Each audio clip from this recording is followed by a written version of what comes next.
question is, are you making any money in your wedding business, or is it just an expensive hobby? Stay tuned and find out how to run a profitable wedding business.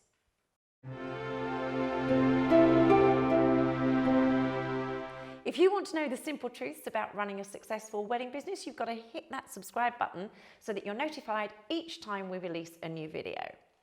So today we are talking pricing.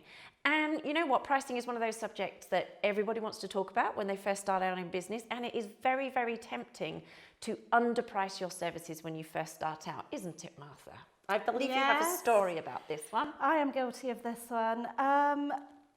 Obviously, if you do something like the Academy program, you have a kind of formula that's part of your course material that you work through. But I decided to try and do it on my own first before I looked at the pricing unit, which was a great idea.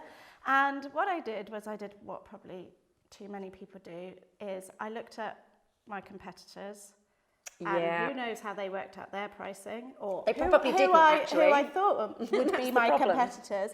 And I also had that thing inside me going, oh, that's a bit too high. You know, take it down. So I was thinking about what my clients would want to pay and also what some of my competitors were charging. Fast forward, it probably took 4 to 6 months of me realising that is not the way to do it.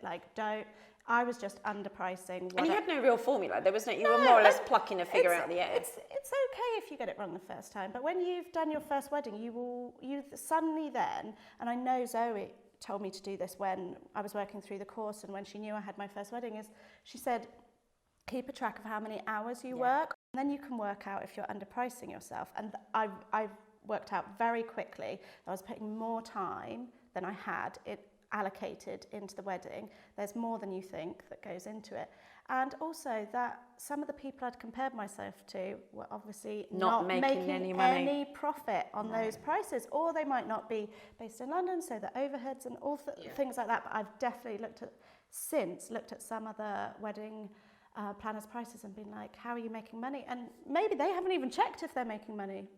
But that's the thing, isn't it? I mean, you've got the experience here and you've gone through what Martha's gone through, come out the other side. Yeah. And I would say, don't be afraid to change it. You just don't think, oh, people are going to see that I've changed my prices. No, just stop. If it's not going to make you the money that you need, you can kind of work it backwards. If you need to earn 20, 25,000 to live, to survive, you've got to factor all of that in. You can't just be thinking, what am I going to work as an hourly rate? That just doesn't, because you're not going to be working every hour. You're not going to be working a 9 to 5, 45 hours a week. You can't work it like that. It doesn't work like that. So don't be afraid to change it. And you can change it quite quickly.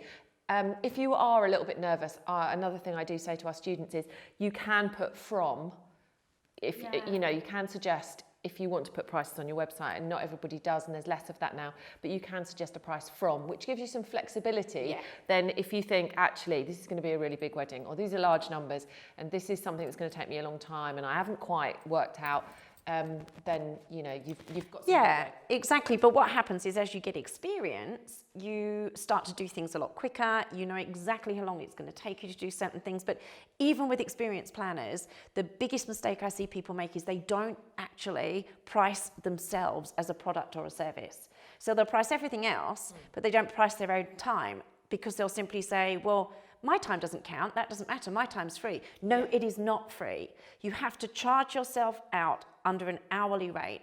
And of course, you have to have a formula for deciding what that hourly rate is. But at the end of the day, if you don't actually put that hourly rate into your pricing, you're not paying yourself anything. No. You've got no wage. You may as well be unemployed, because you're not... Your wage should be part of what you're earning. It's not something that you take on top of. It is part and parcel of the actual fee. Ideally, you want a wage and a little bit of profit at the end of the year that you can either put back into the business or into some other promotion or some courses or some training or a mentor or whatever it is you think you need. Ideally, that's what you want to aim for. Most definitely. So there you go.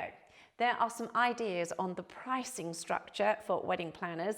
Obviously, this is something that takes a lot of time to work out. You really do need a formula, and there are some brilliant formulas that you can use to really hone in on what it is you need to earn, what the different points are within your business, including things like marketing, phone bills, petrol, writing blog posts. All of this takes time, and you've got to learn how to price your time effectively. And it does take time, but it's something that you need to take the time to do if you want to have a profitable business. So it is time to take some action and start making money. So download our Wedding Business Roadmap, which is in the links below, and this will give you our easy steps to success. And of course, if you want to join us in our private Facebook community, which is filled with lots of wedding newbies, all with the same challenges, then again, the link is down below, and we'd love to have you join us.